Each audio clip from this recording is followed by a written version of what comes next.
Got some money and found myself a car. I headed north towards the boulevard on my own. And Paul Simon and his friend singing something about Mrs. Robinson on the radio. And I'm going north. And I'm going north. But I won't know where I'm going till I get there. You know I wish you felt the same. Maybe I'll find love in San Francisco. I can hear her calling out the name. I'm just looking for a pen. There isn't a pen handy, but there is a model aeroplane just behind you. That's useful. It's the Enterprise, my friend. Oh, is it? Yeah. All these years we've been doing this, and I've just seen detritus on the piano top, but I've never quite worked out what it actually is. The Enterprise. Did you used to do a lot of Star Warsy things? Star Trek, my friend. Oh, God. See, that's just... Appalling behaviour. Has there been different iterations of the Enterprise in all its different versions of series, or has it always been quite a consistent design? No, it's changed. I don't really want to go into... I don't want everyone to know how much of a nerd I am. Are you a bit of a Trekkie? Yeah, big time, man. I'm a big time Trekkie. Yeah, I love... I've always... What was your era? Because there's been a few versions, hasn't there? End of Next Generation with Patrick Stewart as... Yes. And then DS9 and Voyager. But, I mean, so much so that I said to my agent not so long ago, they had a new series that just came out, I don't know, like a couple of months ago. I was like, can you get me seen for the new Star Trek series? And she was like, what? What? I was like, yeah, man, get me seen for the new Star Trek thing. She was like, two things. One, you're a nerd. And two, how the hell do you want me to get you a Star Trek audition? But there has been British actors in that over the years, hasn't there? Well, obviously, Patrick Stewart. Yeah, there's one in it. He plays one of the sous chefs in Boiling Point with Stephen Graham. Did you ever watch that? Oh, yeah. Yeah. I mean, yeah, that'd be what a great gig, because not only that, a lot of resale stuff over back in old money when contracts were worth something, but a lot of resales. And then you're just invited to all the geeky cons around the world with PA fees and all that sort of stuff, aren't you? Forever. I paid a lot of money. I remember going to a Comic-Con in Birmingham, actually, at the NEC, and there was a woman there, and she was a regular from Doctors, so you don't have to be in major sci-fi franchise. So, yeah. Well, that was fun. Do you know what? It's one of the few auditions I've actually had a chance when I've sort of turned down an audition, but my agent got in touch and said, oh, they want to see you for this episode of Doctors, and they sent through the script, and I read the script, and it was to play some sort of devotee fan at a Comic-Con type thing. Uh-huh. And I just thought to myself, hang on a minute, they're going to be filming this with 8 extras trying to look like 800 extras. The script was really poor. Forgive me, whoever wrote it, if you're a listener. The script was really poor, and I just thought this could be really, really embarrassing to execute. And the character was quite camp, and it just didn't really sit in my situation. Really? I just didn't feel it. Are you sure? And so I had to call my agent and like, would you be offended if I didn't go in for this?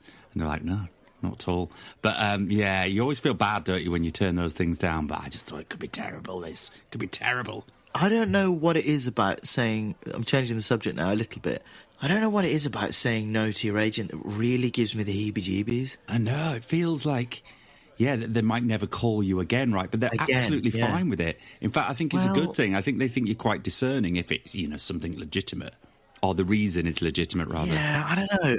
I've turned down some pretty big auditions in my life. I think you can be a bit of a dick about it sometimes. I just think that it's like I don't want to talk myself out of any work, because maybe I'll be in a different place in 20 years' time in my head, I don't know, or circumstances, whatever, but like, I hope so. It's like, why I don't want to live in San Francisco for 10 months and film a TV show. Do you not? Really? Why not? No. That's not why I wanted to be an actor. I think so many people listening to it think that's exactly why I want to be an actor. Where do you want to be? Stoke-on-Trent? Yeah. Yeah, well... There's something so much more rewarding than doing that than living in Hollywood for 2 years. I understand where that's coming from, but sometimes you've got to go do that to get the choice to do the other things. Do you know, if that Really? came up, then it can open doors. Yeah. What, in Stoke? Yeah. Really? Do you not know they're twinned, San Francisco and Stoke? Well, I'm being being exaggerative. I just think Yes. I'm like, I don't. What have you turned down then? What have you turned down an audition for that would make you live in San Francisco? Certainly shouldn't be telling you. Maybe not as big as San Francisco. I've never turned anything down in San Francisco. But, like, there's some things that have come in and I'm just like, no, I don't want my life to change like that. Yeah, I get it if it's like, look, I don't want to do Calendar Girls tour for 15 months with Jeanette Cranky. Do you know what I mean? I understand if it's not quite appealing. Although I would like to see that actually now. Jeanette Cranky hiding behind some melons. I think the romanticism of acting for me comes from humble roots, and I want to stay in humble roots. Does that make sense? Yeah, but if those humble roots never grow and see the light of day, it's a dead plant, isn't it? Well, it depends how big you want your plant, though. I mean, well, but sometimes you've just got to water it and trim it and replant it in a different, smaller pot. I think you're someone that if somebody came in and said, Rob, here is the next lead in 6 Marvel films, off you go. You'd be like, yeah, you're going to get paid 20 million quid and you're going to travel around the world. You'll do press junkets in Korea. You'll do press junkets in New York. You'd be like, yeah, 100% cool. Absolutely I would. Would you not? No. Really? This is such a point of difference that we've never explored. Really? Yeah. Do you mean that, or are you just being a bit contrary? I think I would need to be convinced to do it, yeah. Really? On what grounds? Because it's going to take you away from the bosom of your family and friendship group and your culture and your roots. I just see how miserable these people are who actually do it. Who's miserable doing that? Well, I don't want to say the name on air. Tom but Hiddleston seems cock-a-hoop at everything he does. Yeah, but he's a prick. Don't think you can say that. Oh. Yeah, no, that's true. Tom Hiddleston does enjoy it, yeah, and that's very true. But I just don't think that's not what Like, Judi Dench wouldn't want to do any of that stuff, and I'd rather She be wouldn't Judi want to do Dench. it now. Well, she has done it. She's Do you made think she would have done it Of course then? she has. I mean, she's done some absolute clangers, hasn't she, really? Just, I think, Like to what? pay for the house and the mortgage and things. Like what? Well, doesn't she do an advert for some insurance thing or go compare or something? She's in her 90s now and she can't do anything else, so... Yeah, I know, but I think we're setting quite a high bar at Judi Dench. Do you know? I think there's a big sort of... Well, big so's playing... cavern between us and Judi Dench in terms of opportunity. So's playing, like, 6 Marvel films, like, that would Cheers, not by float the way. my boat. I'm having a glass of wine. You're playing football later, aren't you? You can't have it. Yeah, I'm playing... No, I can't drink. I don't know. It's not... It doesn't float my boat. Okay, so what's the inflection point? What represents too big or too far for you? Rory Kinnear is the pinnacle. I know, you just want to be Rory Kinnear. But That you know, is- he's that- gone off that and done career. Bond films. That's completely different to playing a 6-part Marvel series. Well, do you think he's turned down a Marvel character? I don't know him. I think he's got trapped into that. He's a stage actor, right? And maybe, you know, when he reaches Patrick Stewart's age, he'll graduate and do one of those things. But Do you reckon? yeah, I mean, look at McKellen and Stewart and all those. Like, they're absolutely... It takes them to a new audience. And, I don't know, we haven't talked about this, but did you see that amazing clip of Ian McKellen doing the speech from Shakespeare on the Stephen Colbert Show? Yeah. And you just think he's got a love and an audience that's come through those other things that can bring them into what might be considered work with more integrity. Okay, I'll throw the opposite to that. Have you seen him on set of The Hobbit and he's weeping because he hates it so much? Really? And he's just... Yeah, he's 'Cause crying he was his away eyes out. too long, wasn't he? No, because he's surrounded by green screens and it's not acting. Oh, okay. And he Yeah. hates it. And he's weeping his heart out because this is not why I became an actor. And I'm But like, that's post actually... Lord of the Rings, is it? Going back and doing something. Did he make a mistake on that? I don't know. Anyway. Well, you'd have to ask him. But the images of him in Gandalf costume and he's just surrounded by green. And he's supposed to be in the Hobbit thing. And he's just sitting there crying on set in front of everyone going, Peter Jackson, I can't do this. This is not why I became an actor. And I'm like, I think there's something in that. I think that speaks volumes of like what the acting industry is now and like the pinnacle of success is. That it's not like you are disconnected from. Like it's different as like, I don't know. I mean, obviously we're being over the top by talking about The Hobbit and Marvel films and stuff. But like, I would really have to think about that because like, I don't know if that's why I became an actor to do stuff like that. Do you know what I mean? Whereas, like, if I was we'll use Stoke-on-Trent as the example, if you told me I was going to play Banquo in Stoke-on-Trent for a month, I'd be like, yeah, go on then. Do you know what I mean? Maybe I'm poo-pooing it because I'm trying to protect myself that that's never going to happen in my career. Maybe that's the psychological thing. There's a whole therapy session in this. But I feel like I just don't think. Is what you're saying a little bit, is this Jordan Henderson going to play, for example, a Saudi club and then thinking, do you know what, this is not who I am, and I took the money and I regret it and I've trashed my reputation a little bit and I want to get back to what makes me tick? And, you know, look at him now at Brentford, thriving. And is that the equivalent? Maybe that's a very good analogy. Podcast. Like, yeah, like that's a really good example. Actually, it's like, okay, you're playing for, I don't want to offend anyone, but a middle of the road football team in the Championship. Let's pick Charlton. You're playing for Charlton. You've been at Charlton for 6-7 years, and you earn a very happy amount of money, and you get to travel the country and all this kind of stuff, and you live the dream as a footballer. And then someone in the UAE comes out of nowhere and goes, "Here's £150,000 a week and a 7-year contract." I mean, obviously you're going to be like, "Whoa, that's a lot of money," and I'll think about it. This is the other thing. Like, if Marvel did come in and say, "Here's 6 films," you'd be saw done 20 like million a quid, shot. I'd be like, "Oh, wait a minute, £20 million.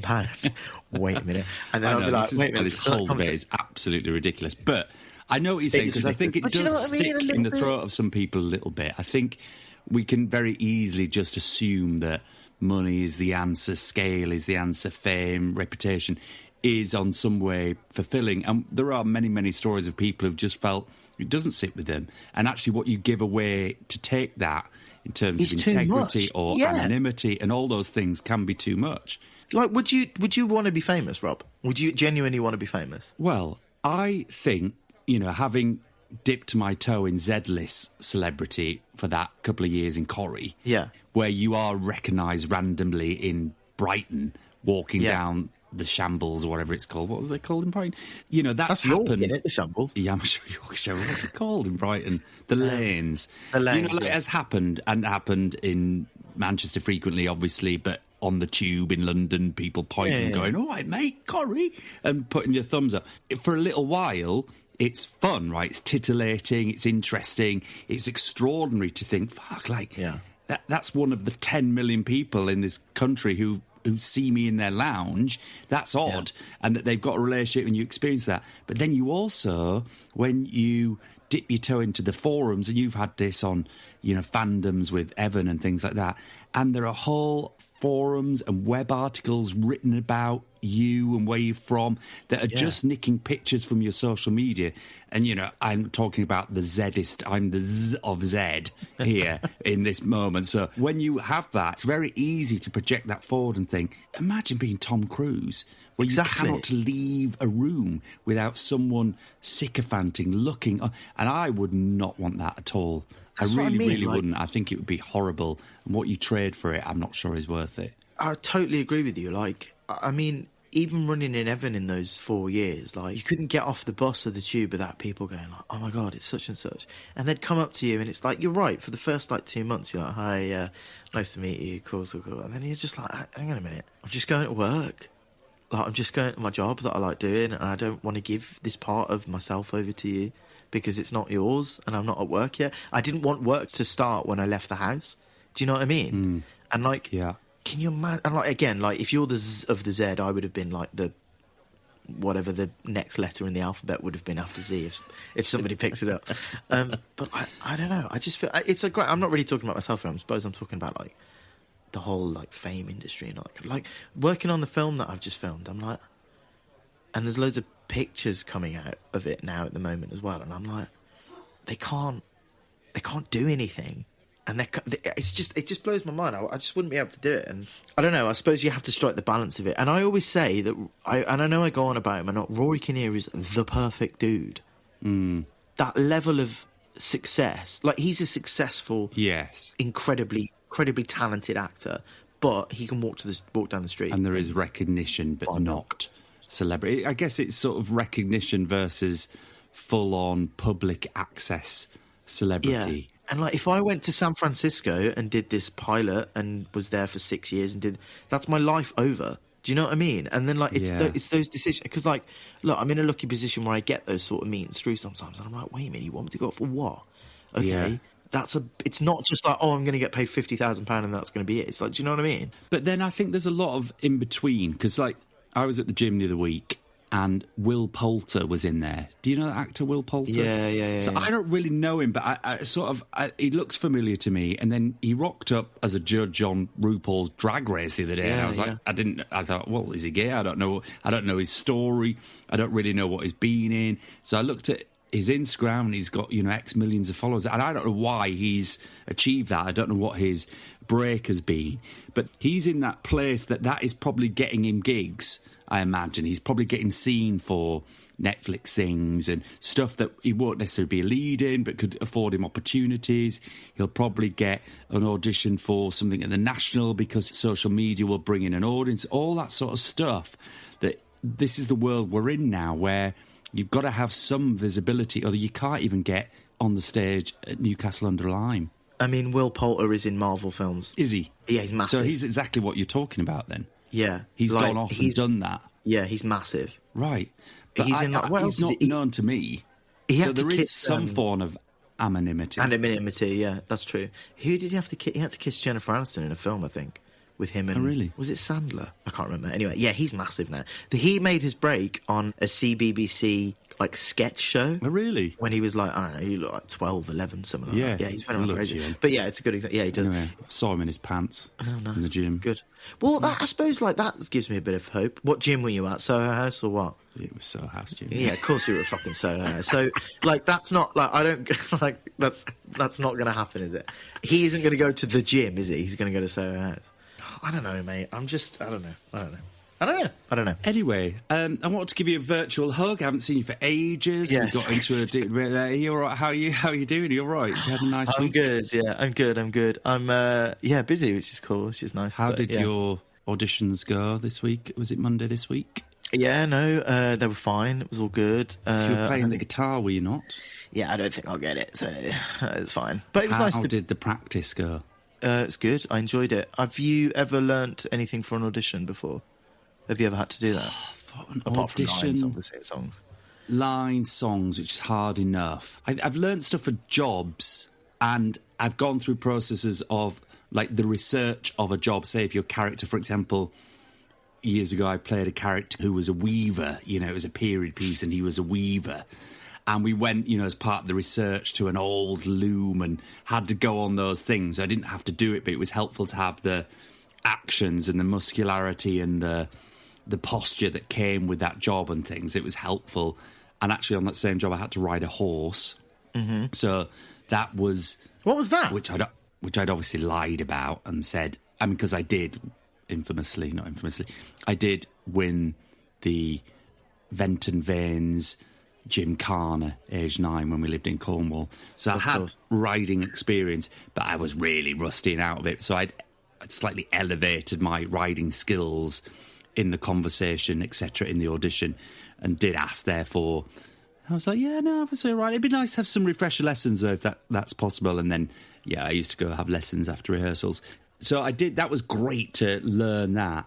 But I think it would be great to do a job where you think of Chamelet in Marty Supreme or something, where you're playing someone with a skill and the movie is about that skill. That'd be great to do something like that and actually go to quite a high level.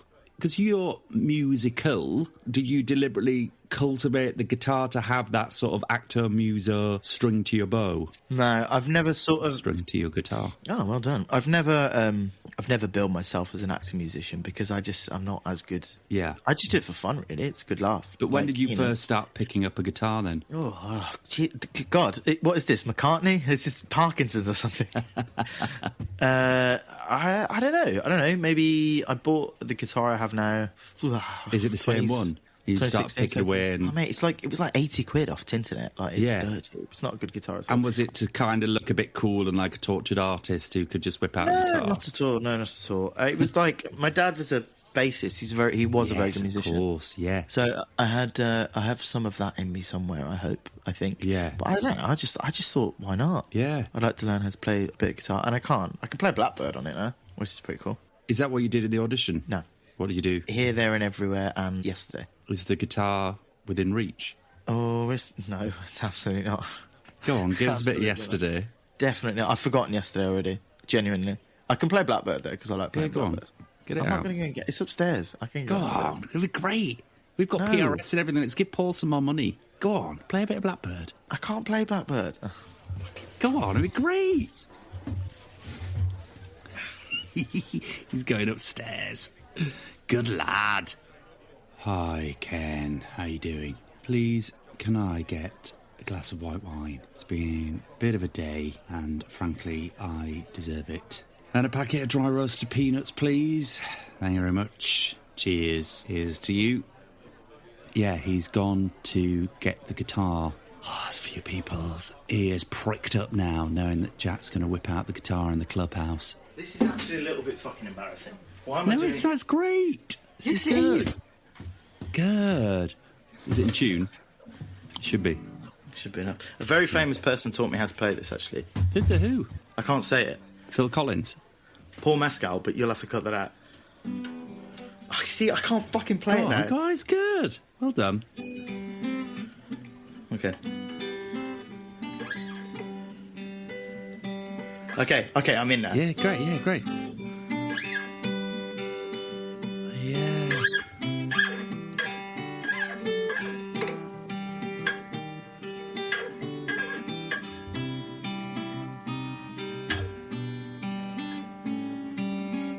Such a lovely song. Ah.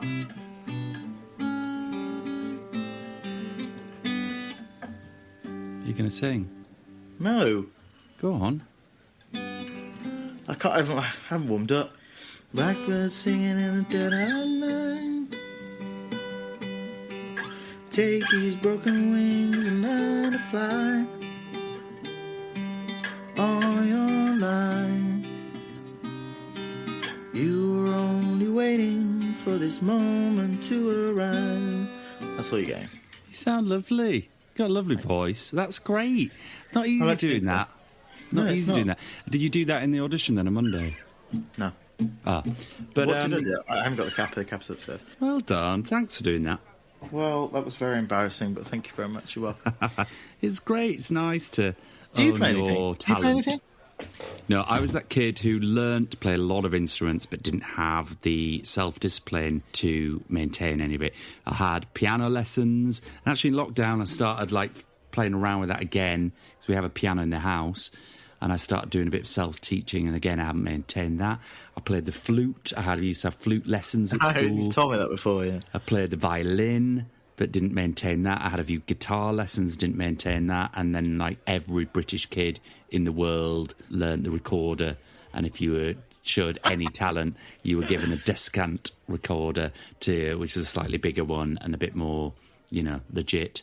So all those things, and I let them all go and failed at them just like an absolute knob. Oh, well, I wouldn't go that far. Don't be too hard on yourself.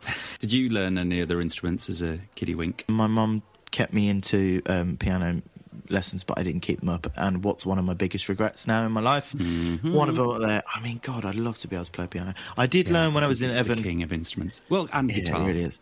Yeah, piano, you can do so much more. I don't know. Piano probably is the one, but you're right. Because obviously you've got so much bloody time off when you're in a West End show, even though you're knackered all the time. I used to get into the theatre early sometimes, and the MD would teach me how to play the piano. I had some piano lessons. Yeah, that's nice. And when we did, we played the Albert Hall. I can't remember which one we did. Yes, hang on. When we played the Albert Hall, this. yeah, I snuck onto the BBC Orchestra's grand piano, and played a bit of Phil Collins. That's and the guy was great, like, isn't are you the piano dude? I was like, no, I'm not. Just Evidently not. Goodbye. And then just left, yeah. Is this when you flirted with Imelda Staunton, or was that a different time?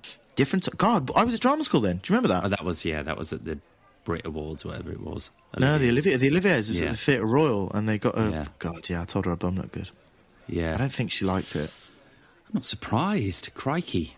Yeah. Have you had any auditions recently? What's going on with that? I did a self-tape last week for a BBC drama.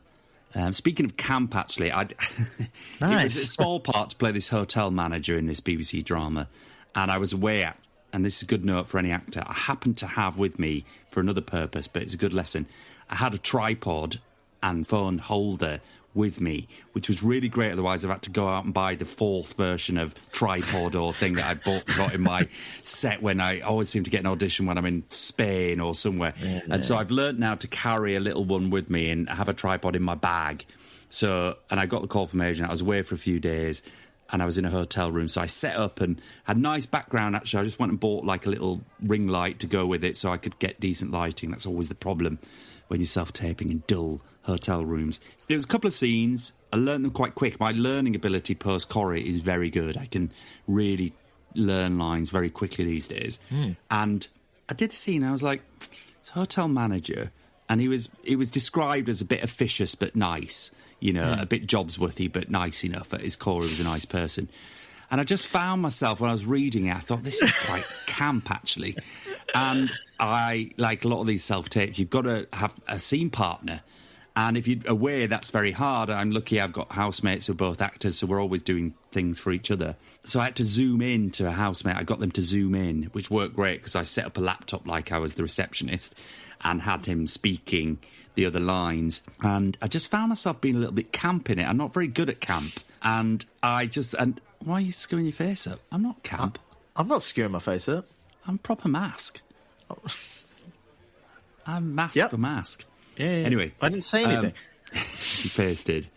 And I did slightly camp. My house was like, I think you should push the camp a little bit. And I was all right. And so I really went for it and did sort of like, I think my first line was something like, what was in that? I think the character's called Shy.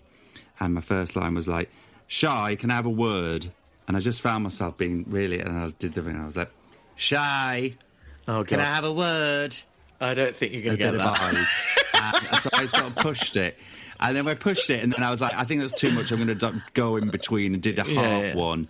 And that's the one I sent. Anyway, no news. Shy, can I have a word, please? It's set in Hull. Shy, can I have a word, please? So I thought Hull. I pushed the accent a little bit. I made it slightly... Shy, word, please. Shy, have a word, love. Oh, Shy, love, can I have a word. It's the word love, you see. Shy. It wasn't just shy. Oh, love. Shy, okay, love. Yeah. Shy, love, can I have a word? Shy, love. Shy, my love, can I have a word, please? Shy, love, can I have a word, please? Shy, love, can I have a word, please? Yeah. Shy, love. Okay, nice. Yeah, cool. So tried all those things. And he was watching... I'm giving you Shy, love, can I have a word, please? Something that would be better. That's slightly John Inman. But that's a really dated reference. For any listeners who are over 50, you might get that. Everyone else, I'm apologising for that. Yeah. Oh, that's nice, good. Cool. Well, that's good then. Very good. Well, this could be an episode where we don't discuss sport whatsoever. I was just about to say, we've done really well not to mention any sport whatsoever. I don't want to talk about sport for obvious reasons. I think, given your situation, I don't think we should. I don't think it's a good reason to talk about sport, yeah. No. What I did want to talk about briefly, because I think it's very on my brand now, especially given the last few episodes, what launches next month, or has been launched, but will have the inaugural event next month, is... He's going to say it, everyone. He's going to say it. Yes. He's going to say it. Go on, say it. Is the Rock League. Which is, Robert? A new franchise-based curling tournament. The world's gone How cool mad. is that? Game's gone, lads. Game has gone. Great, and I think it's such a good idea. It's capitalising on all our collective love of curling that has been peaked during the Winter Olympic tournament. And now all of us, not just me, obviously, all of us are obsessed now, and we want to find an avenue to continue this. And the Rock League is North American. The first tournament is in Toronto over a few days, and there are 6 franchise leagues that feature the stars of all the Olympic teams. And the 6 franchise names, can I share them? The teams are Maple United. You can imagine that's kind of Canadian heavy. Yeah. Shield Curling Club. Jesus. Frontier Curling Club. Better. Alpine Curling Club. Typhoon Curling Club. And Northern United. Well, that's where we're going. Northern United will be captained by... Bruce Mowat. Bruce Mowat. Yeah, I knew it. That's great, isn't it? And it's featuring some Swiss players, some Norwegian players, the Swedish brother-sister combo who beat Jen and Bruce in the mixed curling doubles. Jen is also in the team. There's an Italian player, Giulia Zardini Lassadelli, I think, well done. Who's from Cortina. And I think we beat them in the semi-final. Anyway, so that is a great team. And Northern United, I'm Northern Leeds United, and their colours are blue and yellow. I mean, it is meant to be. So I'm going full merch, I'm getting involved. I think it'll be obviously broadcast So if where anyone else is wants it? to get involved in the Rock League, it'll be live in Toronto. But, Toronto. I imagine it'll be televised as well. Get a franchise going, guys. Get involved. Adopt a new team. What, UK? Oh, you mean what? You want us to pick a team? I think you should I'll pick a go team. Northern United. I'll go Northern United. Yeah, it'd be nice for us to be on the same team for once. It is a bit weird that how, like, every 4 years, everyone goes curling mental and then everyone just forgets about it. So it is pretty good idea that someone around the world has gone, do you know what? Let's just take it by the horns and go with it and see if we can do something. And there are tournaments all the time. Like, even just last week, there was the World Junior Championships. There was the Scottish Championships last week. I know all this stuff. You're obsessed. I know. I just think it's a really compelling sport. I've realised why I think it's a great sport. Go on. Is that every act is consequential. Every throw of the stone is important. It's not like, 20 minutes can go by with no shots on target, an atmosphere in a game, or it's a bit dull, or teams are neutralising themselves out.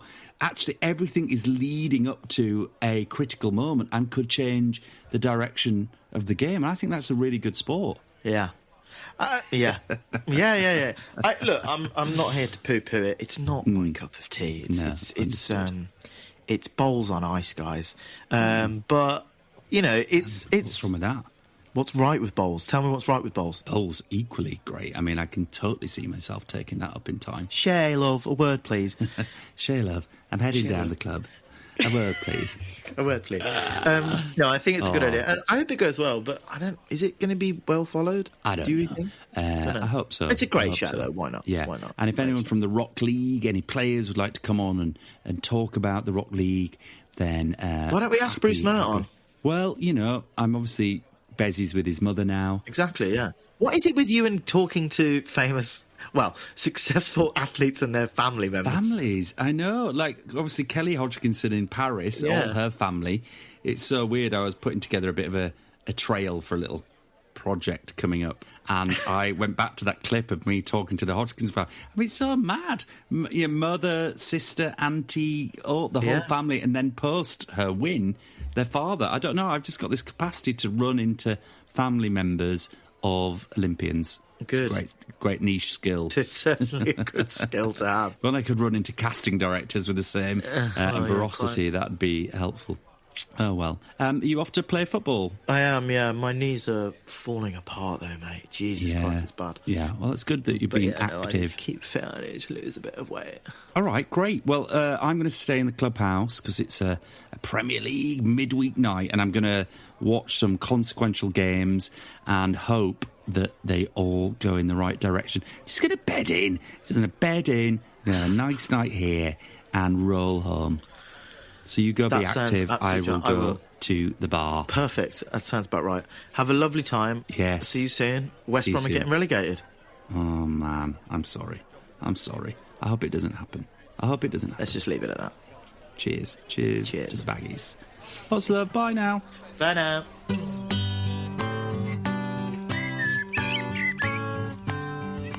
Blackbird singing in the dead of night.